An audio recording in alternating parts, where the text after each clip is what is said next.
Shalom anak-anak, gimana kabarnya? Mr. Nova berharap kalian tetap semangat di dalam mengikuti kegiatan belajar di rumah.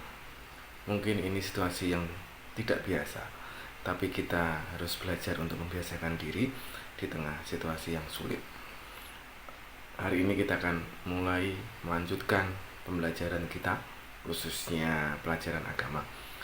Saya harap kalian sungguh-sungguh memperhatikan apa yang Mr. Nova jelaskan nanti. Terima kasih, selamat belajar, Tuhan memberkati. Halo anak-anak, senang sekali hari ini Mr. Nova bisa menyapa kalian kembali setelah beberapa minggu kita tidak bertemu di sekolah. Mister berharap kalian tetap semangat di dalam menjalani belajar di rumah sampai hari ini. Sebelum kita memulai proses pembelajaran di hari ini, mari kita berdoa terlebih dahulu. Bapa yang baik, kami bersyukur untuk saat ini. Tuhan menyertai dan menolong kami sampai kami ingin memulai pembelajaran di hari ini. Kami menyerahkan proses pembelajaran ini ke dalam tangan Tuhan. Berikan hikmat kepada anak-anak-Mu untuk bisa memahami pembelajaran hari ini dengan baik. Berkati juga hamba-Mu yang menyampaikan. Tuhan berikan hikmat dan pengertian. Di dalam nama Tuhan Yesus kami berdoa. Amin.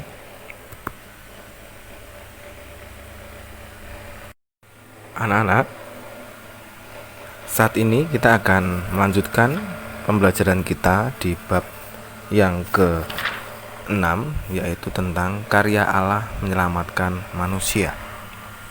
Di bab sebelumnya kita telah belajar tentang kejatuhan manusia di dalam dosa, di mana manusia pertama, Adam dan Hawa, telah jatuh di dalam dosa karena memberontak kepada Allah.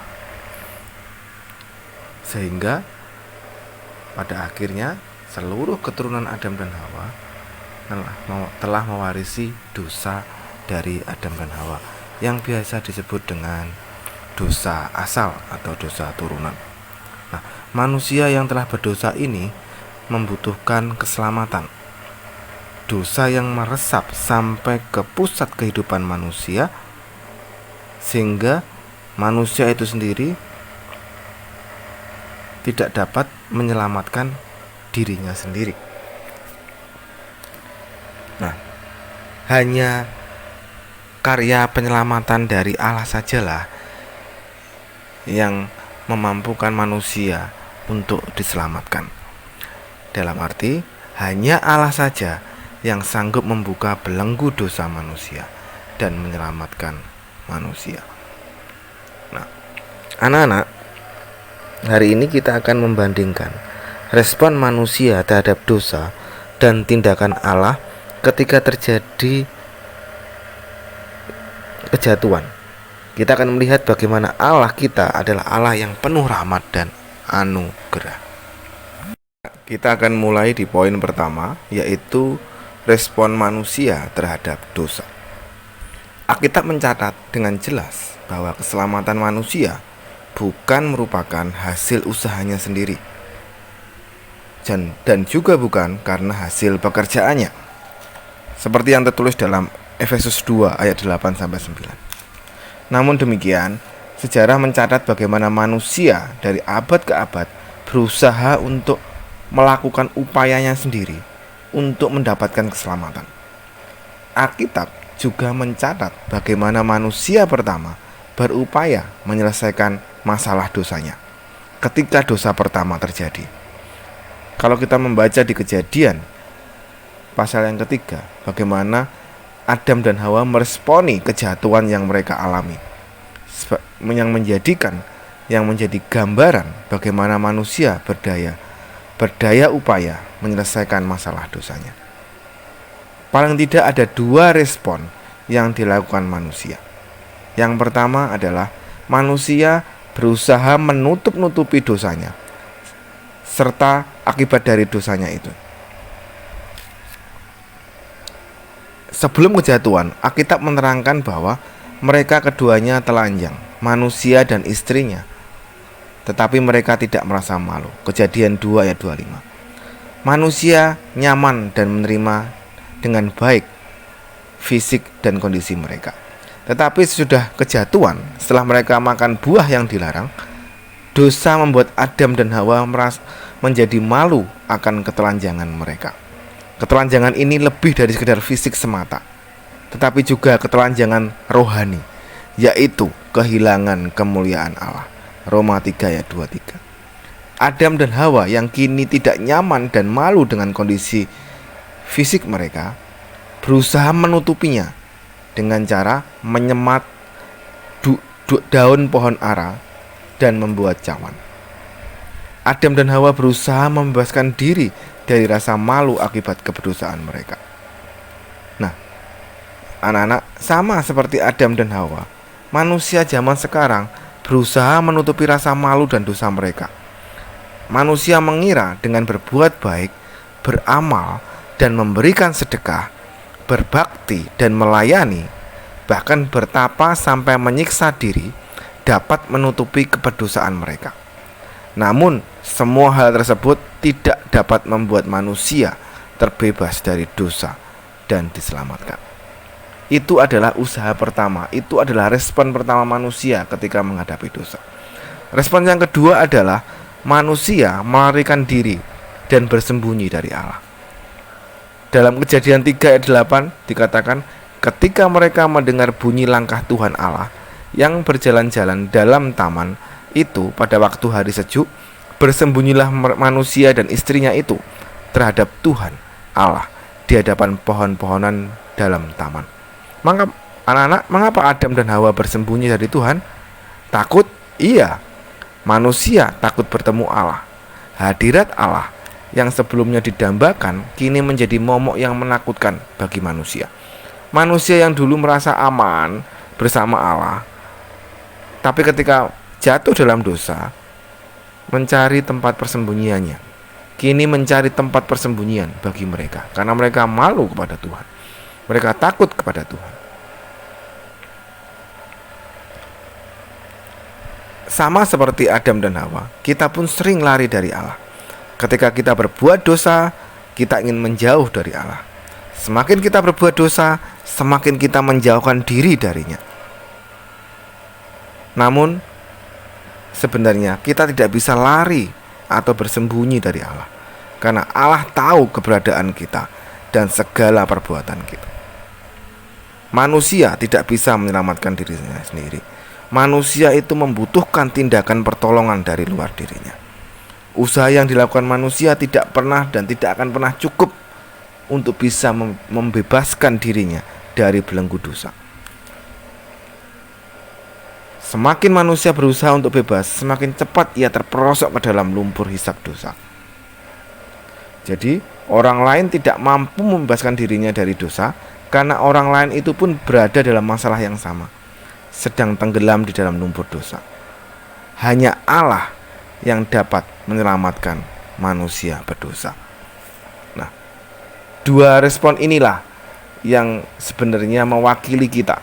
Dua respon dari Adam dan Hawa inilah yang sebenarnya mewakili respon manusia ketika mereka berdosa. Nah, yang kedua adalah tindakan Allah dalam mengatasi dosa manusia. Allah adalah satu-satunya pribadi yang mampu menyelamatkan manusia dari lumpur dosa.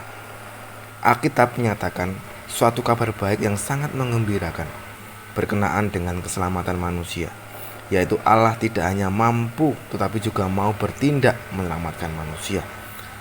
Inilah Injil, berita yang mengembirakan, kabar baik tentang keselamatan. Manusia diselamatkan hanya oleh anugerah Allah Tritunggal semata. Memang tindakan penyelamatan Allah mencapai puncaknya pada karya penyaliban, kematian, dan kebangkitan Yesus Kristus. Namun sebelum itu digenapi di dalam Yesus, Allah Bapa lah yang terlebih dahulu berinisiatif memulai atau memprakarsai karya penyelamatan itu. Allah Bapa adalah pribadi yang menjadi prakarsa, pemrakarsa atas karya penyelamatan. Ketika kisah kejatuhan di dalam Kejadian pasal 3 terjadi, ada 4 tindakan Allah yang menunjukkan betapa besarnya anugerah Allah bagi manusia berdosa. Yang pertama adalah Allah berinisiatif untuk mencari dan memanggil manusia. Apa yang dilakukan manusia sangat kontras dengan apa yang dilakukan oleh Allah. Dalam Kejadian 3 ayat 9 dikatakan, tetapi Tuhan Allah memanggil manusia itu dan berfirman kepadanya, di manakah engkau? Nah, dari ayat ini kita bisa melihat bahwa perbedaan antara tindakan manusia dengan tindakan Allah. Adan dan Hawa ketika jatuh dalam dosa, mereka langsung bersembunyi, melarikan diri dari hadapan Allah. Tetapi sebaliknya, Allah datang mencari dan memanggil manusia. Adam dan Hawa ketakutan, tetapi Allah datang menyapa dan menunjukkan bahwa Dia sangat mengasihi mereka. Anak-anak, manusia berdosa sudah sepantasnya menerima murka Allah. Namun karena kesabarannya yang luar biasa, maka kematian dan kebinasaan kekal, dalam tanda kutip, ditunda sampai pada masa penghakiman. Alih-alih dimurkai dan dibinasakan, manusia justru mendapatkan kesempatan kedua. Manusia berdosa pasti dihukum. Namun selama pintu anugerah masih terbuka, itu berarti bahwa manusia memiliki kesempatan untuk berbalik dari dosanya dan menerima anugerah dari Allah.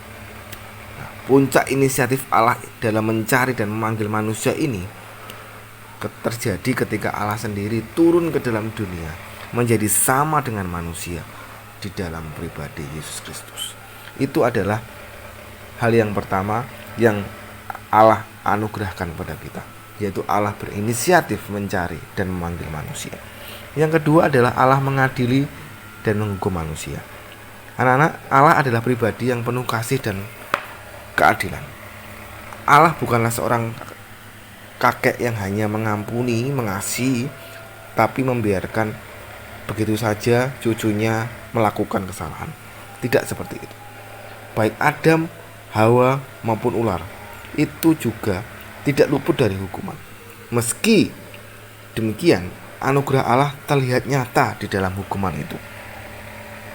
Bagaimana mungkin hukuman disebut anugerah? Anak-anak, kita bisa melihat hukuman pertama Allah itu ditujukan kepada ular. Di dalam hukuman pertama itu, justru rencana kabar baik keselamatan Allah telah diberitahukan. Di dalam Kejadian 3 ayat 15 dikatakan bahwa Allah berkata, Aku akan mengadakan permusuhan antara engkau dan perempuan ini, antara keturunanmu dan keturunannya. Keturunannya akan meremukkan kepalamu, dan engkau akan meremukkan tumitnya. Ayat ini merupakan Injil yang pertama diberitakan, atau istilahnya adalah proto-evangelium. Di dalam Injil pertama ini, rencana Allah dalam menganugerahkan Yesus Kristus sebagai juru selamat sudah diberitahukan sejak dalam Kejadian pasal 3, atau sejak di zaman Adam dan Hawa. Ini adalah anugerah Allah yang telah diberitakan, yang telah dinubuatkan sejak zaman Adam, yaitu kemenangan Yesus di kayu salib untuk menunjukkan anugerah Allah. Ini adalah hal yang kedua, yaitu Allah mengadili dan menghukum manusia. Nah, gimana anak-anak? Sudah mulai bisa memahami penjelasan dari Mr. Nova? Kalau belum jelas, bisa tanya langsung ke Mister, atau kalian bisa membaca kembali buku pelajaran yang sudah kalian miliki. Baca pelan-pelan, dipahami dengan baik. Percayalah, kalian bisa mengerti nantinya materi yang sudah Mister ajarkan. Ingat, tetap semangat, tetap berdoa. Tuhan memberkati.